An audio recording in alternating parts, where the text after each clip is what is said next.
Уважаеми гости и приятели на Българското слово, казвам се Петър Лалчев и имам огромното удоволствие да ви приветствам с добро дошли на тази поетическа вечер, организирана с много обич и уважение от учебен център Елит 89 и школа Алгорис. За нас е огромна чест да се съберем тук заедно, за да отбележим 1 ноември, Деня на българските будители, ден, който ни свързва с духовните корени на нашия народ. Учебен център Елит 89 и школа Алгорис са обединени от мисията да съхраняват и продават българския дух и култура на младите поколения. Тези две организации вярват, че образованието и духовността вървят ръка за ръка, че знанието не е само цел, а средство да се изграждат личности с силен морал и ценности, които да допринасят за обществото.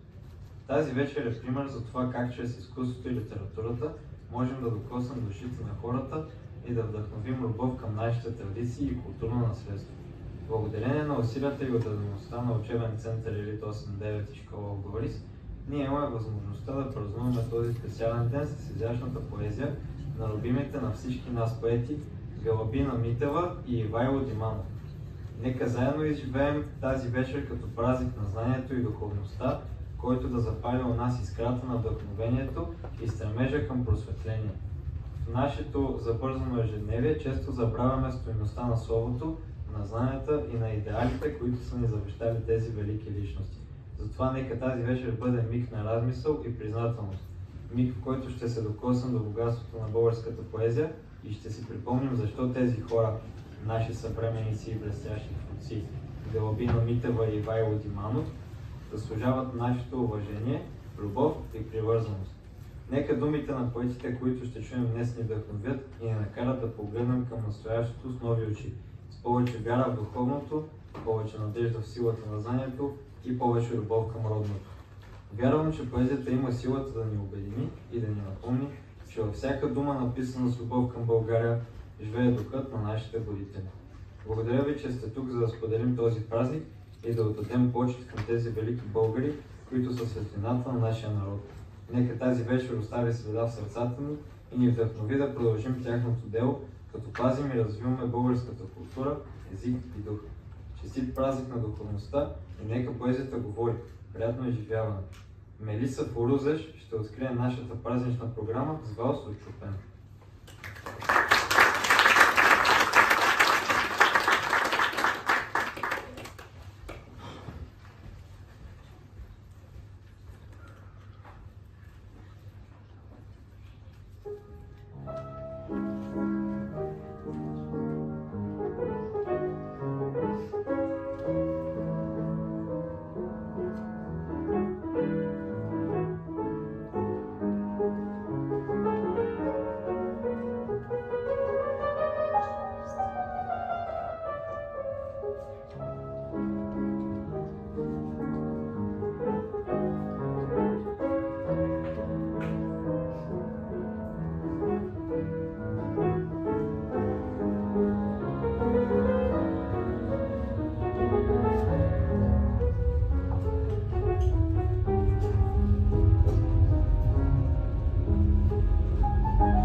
Думи различни от поезия, уморена съм от пътуването, от котките и от много неща. Котките дават много любов, но искат и много тичане след тях. И ще го решавам някакси този проблем.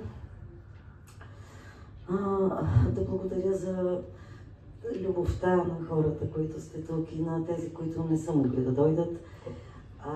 И да благодаря, както каза и колегата Диманов, че тези прекрасни празници на поезията и такива мили срещи няма как да се случат без учители от възрожденски тип наистина, като госпожа Юлия Каменовска, която абсолютно сигурно така може да се каже, че децата минали през нейните школи и през нейните ръце, както се казва, ще станат хора, защото това, което прочете, нейния син.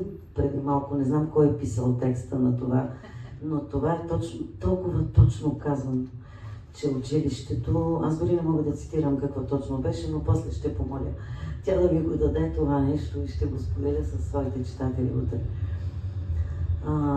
Да, и има нужда от такива учители. Просто аплодисменти за госпожа Стаменич. Ако няма кой да организира, ако няма кой да подпомогне, примерно, моето пътуване до тук, то няма как да се случи. И така, сега ще ви почета малко, после ще ви почете колегата и по-добре най-мрачните ъгли на битието.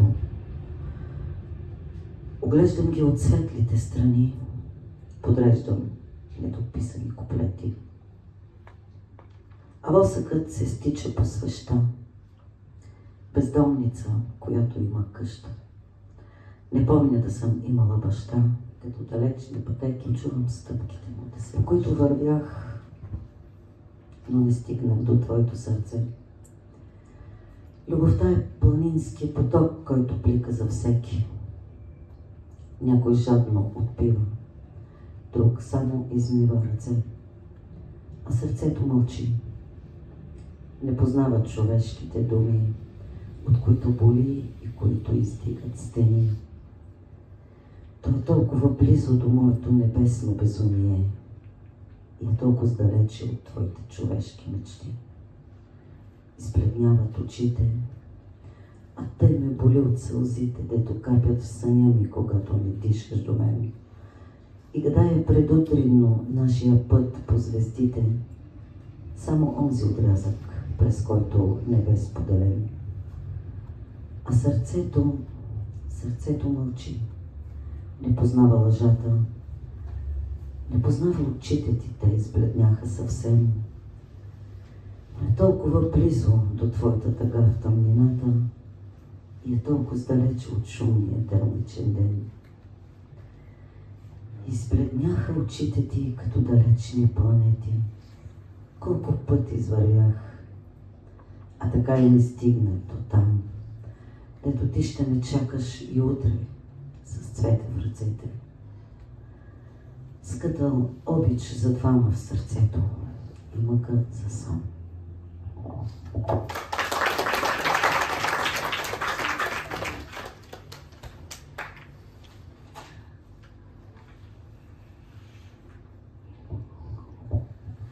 Ще си направя чай от джинджифил. Ще скърша съчки, огън ще запаля. Ще взема в скути котара камил. Ще пия чай и дълго ще го галя. Ще му разказвам как в тишина най-свидните си болки съм редила. Как пагубна е всяка суета, как много нощи с вечерта съм пила пенливо вино и горчив пелин. Как двете пием, само нея хваща. И как живота земен като дим изнизва се и небесата хваща. Как слънцето, удавено в сълзи, понякога е просто бяла точка.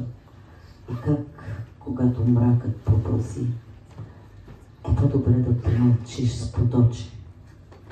Или с река, зелена и добра, която знае само да обича. Да пиеш сутрин огнена зора, която вечер на тъга прилича. Ще му разказвам дълго до зори. Той кротко ще мълчи и ще ме слуша. Камината спокойно ще гори, аз спокойно и замислено ще пуша. Посъмнало, когато загорчи в устата ми последната цигара и тишината гузно замълчи. Пак чай от джинджифил ще се запаря. Ще го...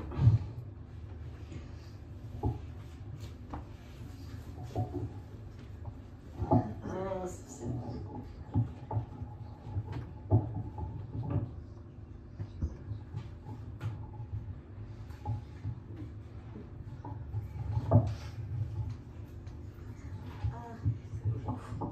Ще го изпия с 2 лъжички мед, на котарака мляко ще налея, звездите ще изгаснат точно в 5 и слънцето най-после ще изгрее.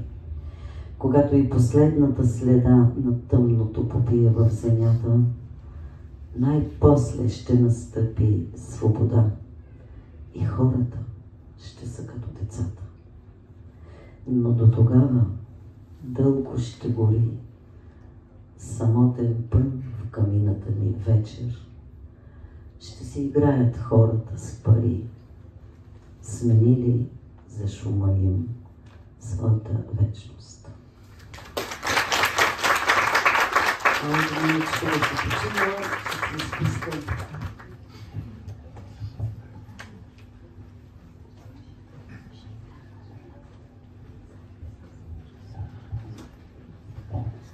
Не съм си тръгвала, но се завръщам, горчива като корен от глухарче. Ти хем си някак друг и хем си същия. От болката е, само тя нагарча. Не съм си тръгвала, приспивах нея, горчивата самотна моя болка. Умирах, а си мислех, че живея. Погребах много дни и нощи колко. Събирах разкопаните си залези, подреждайки до тебе в душата, между прегръдките ни и омразата, между обичаните и самотата. Не съм си тръгвала, но се завръщам. Абсурдна, като есенно кукиче. И се отказах да приспивам болката. Научих се да я обичам.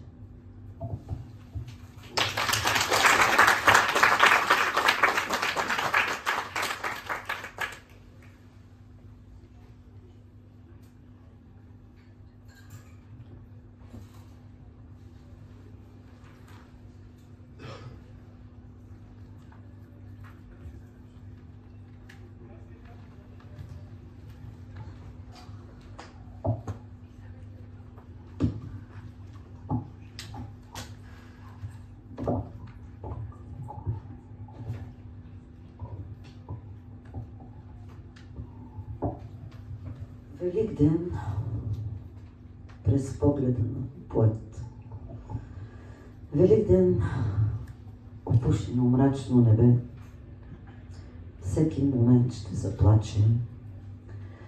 На красно село на тротуара 10-годишно момче продава откъснати мъртви цветя. Лалета. Полевче парчето. Странен свят. Място не за поети. Хора, толкова много, че няма къде да вървя. Блъскат ме с лакти, между тях съм сама. Откъснати мъртви цветя, лалета, издъхват върху кашона. В агония. Свирепият глад за любов на душата надвива с нелепия глад на плътта за козунак и оргазъм. Великден. В гърдите отляво спазъм заваля. Внезапен вятър избухна и разпиля по мокрия тротуар мъртви цветя. Лалета. Господи, какъв свят! За хора, не за поети. Пред фантастико просяк с отрязан крак. Под навеса на стъклена спирка разделя с гълъбите своя хляб, милостиня. Хора, хора, хора. Аз вървя между тях, като в пустиня. Жени с празни души носят пълни торби с мъртви агнета и марули. Вятър белият цвят на всички дървета обрули. По мокрия тротуар лалета и цветни тропички. Господи, защо така си объркал всичко? Пред всяка църква опашка до другия тротуар. Точно днес всеки иска да коленичи пред Твоя алтар и надежди и свещи догарят. Паля цигара и пуша до контейнер препълнен с боклук. Господи, какво Ти направих, за да ме пратиш тук?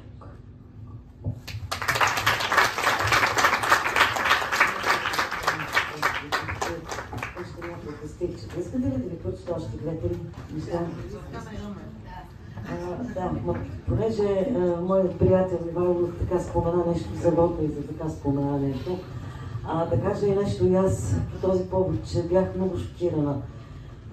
То всъщност няма защо шокираната от това си беше така публична тайна, ама нали сега така с технологиите, които са и за добро и за зло, доброто е, че поне човек бързо научава всичко.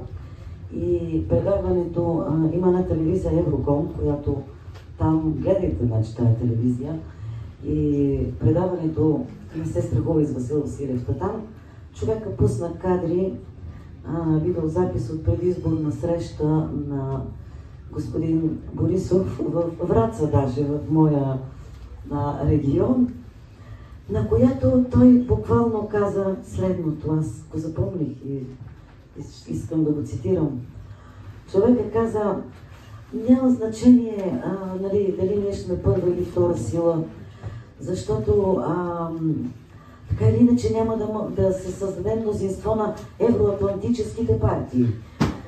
И при това положение ние с Възраждане, например, не можем да управляваме първо поради идеологически различия и второ, защото нашите партньори от Вашингтон и Брюксел в никакъв случай няма да позволят. Човека каза точно това. Тоест, не каза нашите господари, каза нашите партньори. Няма да го позволят. На практика той каза следното: избирайте каквото искате, от Вашингтон и Брюксел решават кой ще управлява. Просто исках да го кажа това, защото беше много шокиращо за мен. Благодаря. Да, ние не се разваляме с политика, с глупости нещата. Прекрасно е това, че сме заедно и това, че и малко тъжно е това, аз като пътувах не съм си мислех какво да кажа така извън стиховете. Тъжно е просто такъв и така спомня света, че хората на изкуството и на духа, които ето като нашия приятел Ивайло Диманов, този заряд, това, хората, които имат сетивата да общуват с невидимия свят, да се докосват и да черпят оттам вдъхновението и посланията, които предават тук на земята и на хората, просто не могат да бъдат отдадени на 100% само на това. Така е устроен света. Карат таксита, лепят плочки, учителстват и всичко това другото, което приемат от небитие и свалят тук на земята, е между другото, поне при мен е така и при повечето е така. И това са малко тъжни неща, но успяваме да чуваме по нещичко и да го предаваме. Изгубих се, чакай, че изгубих си очилата всъщност. Без очилата се мога да си говоря, ама зачете.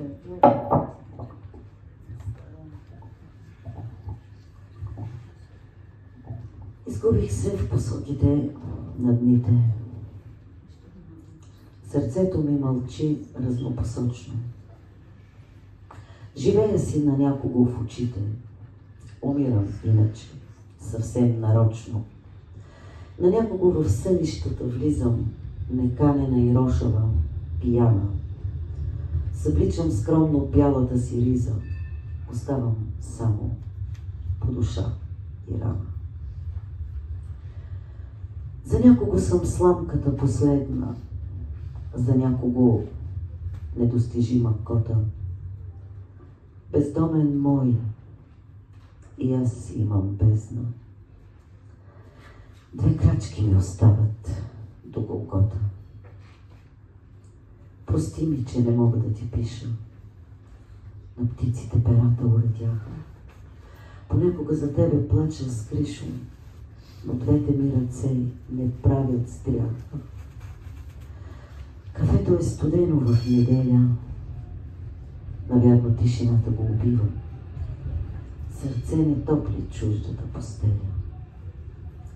И на раздяла всичко е красиво.